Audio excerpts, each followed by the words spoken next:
bait that would lure the alligators from their swamps and turn them into easy prey. But this was no ordinary bait. Some say small black children were often used as bait to catch these apex predators. This might have happened in Louisiana, Florida, and any other parts of the South.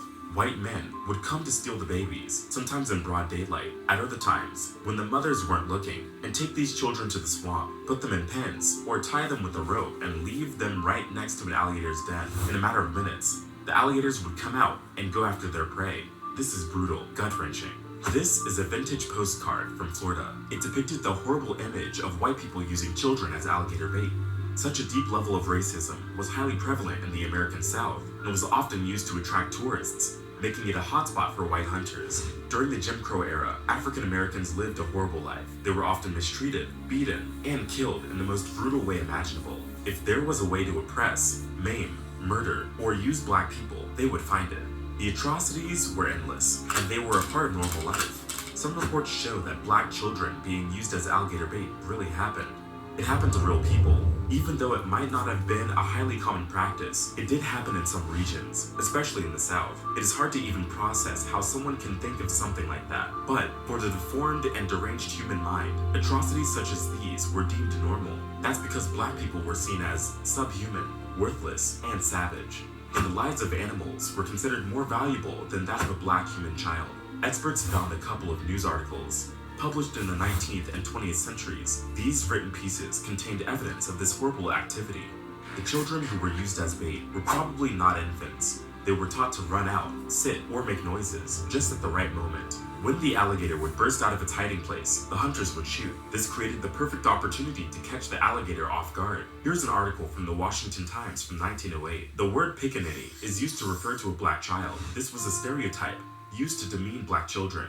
White people used the term when they wanted to talk about something almost inhuman, unkept, and filthy. It was something dispensable. This was a common depiction even in popular media.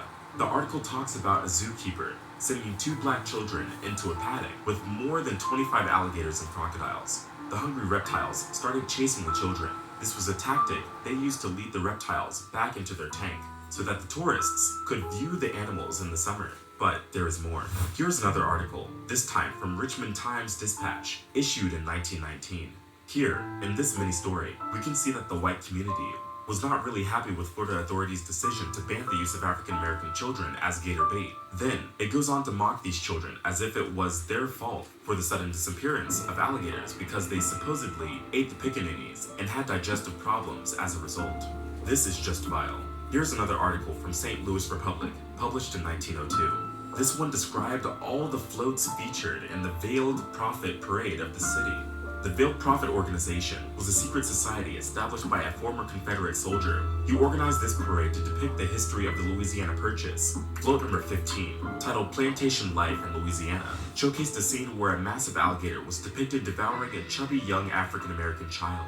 Articles were not the only forms of content that would cover this horrible imagery of alligator baits. There are also postcards, branding, posters, and memorabilia, all providing the exact same thing. This is a postcard, and it is one of the many examples that show black children being used as alligator bait. In the United States, these early postal cards were the text messages of their time. They were cheap and practical to make and could reach a wide range of audience. At the time, they were meant to be mailed as commercial ads. Many of these postcards were printed with small designs or sketches called vignettes. They had a message on the side. At first, the cards were made just in black, but in time, they became increasingly available in color. The many surviving examples of such postcards tell a horrendous story.